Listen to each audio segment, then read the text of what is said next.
اپنے عیسائی بھائیوں اور بہنوں کو ایسٹر کا تہوار بہت بہت مبارک ہو۔ اس دن عیسائیوں کے مطابق اور کرسچینٹی کے مطابق حضرت عیسیٰ علیہ السلام، اب یاد رکھیں کہ عیسائیوں میں اور مسلمانوں کی بلیف کے اندر حضرت عیسیٰ کے اوپر بہت مختلف خیالات ہیں۔ عیسائی نعوذ باللہ سمجھتے ہیں حضرت عیسیٰ کو خدا کا بیٹا، سن آف گاڈ وہ کہتے ہیں، کرائسٹ، اور وہ ٹرینٹی میں یقین رکھتے ہیں کہ بیٹا، باپ اور روح، ایک اسپرٹ کی آپ جو بات کرتے ہیں۔ مگر یہ تہوار اسپیسیفکلی اس کے اوپر ایک کورلنس بھی آتی ہے مسلمانوں میں اور عیسائیوں میں۔ فار ایگزامپل، اس تہوار کے روز یہ یقین رکھتے ہیں کرسچنس کہ حضرت عیسیٰ کو جب رومنز نے کراس کے اوپر لگایا، ان کو بہت برے طریقے سے ان کے ساتھ زیادتی جو کی گئی، ان کو گھسیٹا گیا جروسلم کی سڑکوں سے، اور ان کے سر کے اوپر ایک کانٹوں کا تاج پہنایا، ان کے جسم کے اوپر کوڑیاں مار مار کے ردی کر دیا۔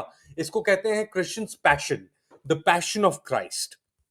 تو اس پورے مرحلے کے جانے کے بعد جب ان کو ہتھوڑیاں مار کے لگایا گیا اسی کراس کے اوپر، اسی کروسیفکس کے اوپر جو وہ گھسیٹ کے لے کے گئے جروسلم کے تھرو، تو بیسکلی آئیڈیا یہ ہے کہ جب آپ کو کراس کے اوپر ڈالتے تھے تو آپ ایک دم نہیں مرتے تھے، ایونچولی، کیونکہ آپ کو اپنا سانس لینے کے لیے اٹھنا پڑتا ہے۔ تو اگر آپ کا پورا وزن اس کے اوپر، آپ کے ہاتھوں کے اوپر ہے، تو ایونچولی آپ اتنے تھک جائیں گے کہ آپ سانس نہیں لے پائیں گے، اور پھر اس طریقے سے آپ فکسیٹ، یا آپ کا دم گھوٹ جاتا ہے اور آپ پھر جاں بھاگ ہو جاتے ہیں اس پروسیس کے اندر۔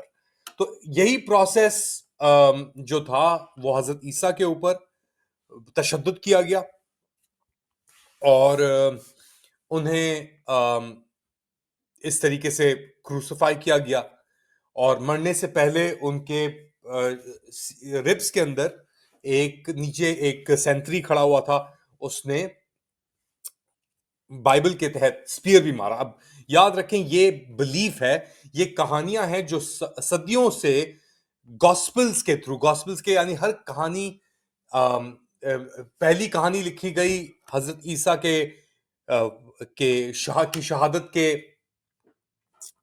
40 سال بعد، میتھیو، پھر کہانی لکھی گئی اس کے بعد لوک، اور پھر اس طرح کرتے کرتے گاسپلز لکھی گئیں، اور پھر کرسچینٹی کے اندر 4 یا 5 گاسپلز آ کے رکتی ہیں، اور ہر کے اندر ایک نیوانسز کہانی کی آتی ہیں۔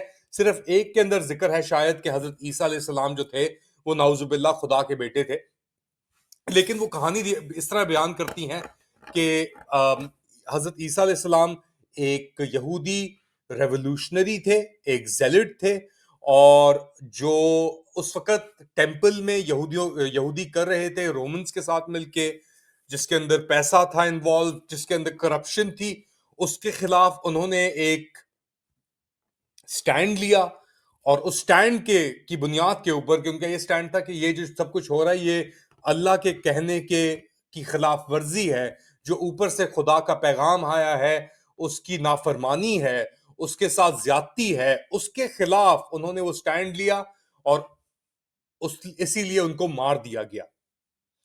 اب یہ تو کہانی ہے، حقیقتاً حضرت عیسیٰ کا ذکر ہسٹوریکل ریکارڈز میں ایک دفعہ ہوتا ہے۔ جوسفس بن متھائیس ایک یہودی ریبائے تھا، ریبائے کا بیٹا بھی تھا، اور رومنز نے اس کے خاندان کو، اس کے پورے ایریا کو جوتا پتا کے اندر، فار ایگزامپل وہ آج کے فلسطینی مقبوضہ فلسطین کے اندر ایک ایریا جوتا پتا اور مسادہ، اس کے اندر رومنز نے قتل و غارت کی۔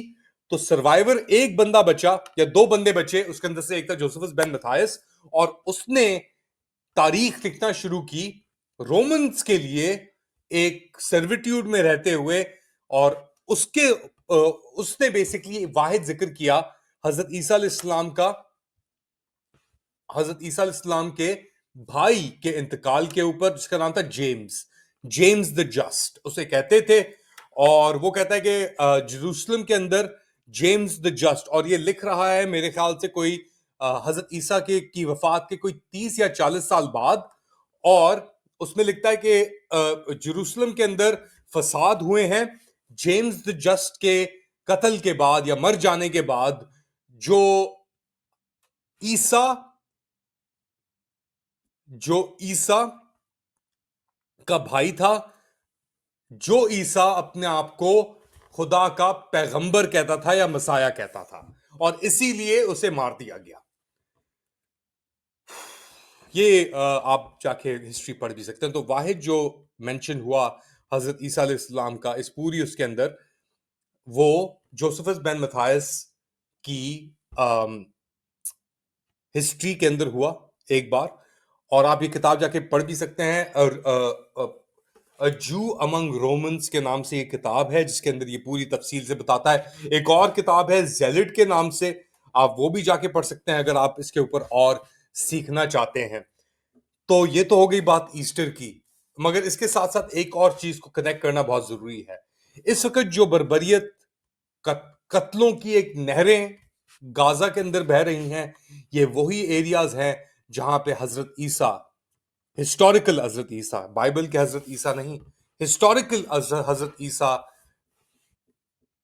کے ساتھ بھی اس وقت کے جو اپنے آپ کو نعوذ باللہ خدا بن بیٹھے تھے، رومنز اور ان کے حمایتی جو رابنیکل کاؤنسل کے کور گروپ تھا، جن کے پاس طاقت تھی بائی پیریفری، ایز یعنی اصلی طاقت تو رومنز کے پاس تھی، مگر جیسے بائبل کے اندر بھی یہ کہانی کہاں سے شروع ہوتی ہے اور کہاں پہ جا کے ختم ہوتی ہے یہ ہمیں نہیں پتا.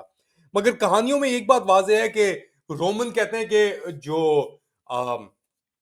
اس وقت جروسلم کا جو بیسکلی کنٹرول کر رہا ہوتا ہے، وہ بندہ کہتا ہے کہ بھائی میرے ہاتھ حضرت عیسیٰ کے خون سے دھلے ہوئے ہیں، اگر یہ کرنا ہے تو پھر یہ یہودی اپنا خود ہی سنبھالیں. یہودی جو کاؤنسل تھی اس وقت، ان کے اندر ایک خانہ جنگی چل رہی تھی طاقت کے لیے، اور ان کو ایک نشانہ چاہیے تھا کہ یار یہ بندہ ہماری طاقت کو ڈیفائی کر رہا ہے، ہماری طاقت کو چیلنج کر رہا ہے. تو اس کا ایگزامپل بنانا بہت ضروری تھا کہ اگر یار یہ مسیح ہے تو ہم یہاں پہ کیا کر رہے ہیں. پھر پیسہ بھی انوالو تھا، کیونکہ آپ اپنا جو رومن کوئنز تھے، جو رومن کرنسی تھی، اس کو آپ اندر ٹیمپل کے اندر، جو اس زمانے کا یہودیوں کی جو مین ٹیمپل تھا جہاں پہ آج ہمارا الاقصی موجود ہے، اس کے اندر پیسے چینج ہوتے تھے، انٹرسٹ لی جاتی تھی. تو ان سب چیزوں کے خلاف حضرت عیسیٰ نے ایک سٹیپ لیا. آج ہمارے پاس کئی ایگزامپلز ہیں ویسے جنہوں نے ایک سٹیپ لیا، ایک سٹینڈ لیا اس وقت کے فرعونوں کے خلاف. جیسے یحییٰ سنوار، اس نے بھی ایک سٹینڈ لیا. جیسے عمران خان، اس نے بھی ایک سٹینڈ لیا. اور جس نے بھی سٹینڈ لیا اس کے ساتھ ایسی زیادتیاں تاریخ کے اندر ہوتی رہیں. ایگزامپلز ان کے بنانے ہی پڑھے. تو اس تہوار پہ، ایسٹر کے موقع پہ، آپ کیا سمجھتے ہیں کہانی کیسے اپنے آپ کو دہرا رہی ہے؟ اور دعاؤں میں کس کو شامل کیا جائے گا؟ حضرت عیسیٰ کو تو اٹھا لیا پھر اللہ نے، اور اسی ریزریکشن ہمارا یقین ہے کہ اٹھا لیا. کرسچنز کا یقین ہے کہ ان کی وفات کے بعد ان کو اتارا گیا اور ان کو پھر ایک تابوت میں رکھا گیا، جس کے بعد وہ تابوت کا جو دروازہ تھا وہ ٹوٹ گیا، پھٹ گیا. غار کے اندر تھے وہ اپیرنٹلی، اور وہاں سے ان کے جسم کو پھر اٹھا لیا گیا اور ان کی روح اوپر چلی گئی. تو اس کو ریزریکشن کہتے ہیں. کہ اور ہمارا یقین یہ ہے کہ جی ان کی روح کو اوپر اٹھا لیا گیا، اور وہ قیامت سے پہلے آئیں گے مہدی بن کے، مسیح بن کے، اور جو دجال ہے اس کے خلاف وہ ایک بار پھر جنگ لڑیں گے، جس کے اندر وہ کامیاب ہوں گے، اور پھر قیامت آئے گی. تو یہ انٹرپریٹیشنز ہیں، یہ کہانیاں ہیں جو چلی جاتی ہیں ہمارے یقین کے اوپر، تاریخ کے اندر، اور بیسکلی ڈاگما کے اوپر جو کرسچینٹی کا ہو گیا یا اسلام کا ہو گیا. اپنا خیال رکھیں. ایسٹر تہوار آپ کو مبارک ہو. دعا میں شامل رکھیں. اللہ حافظ.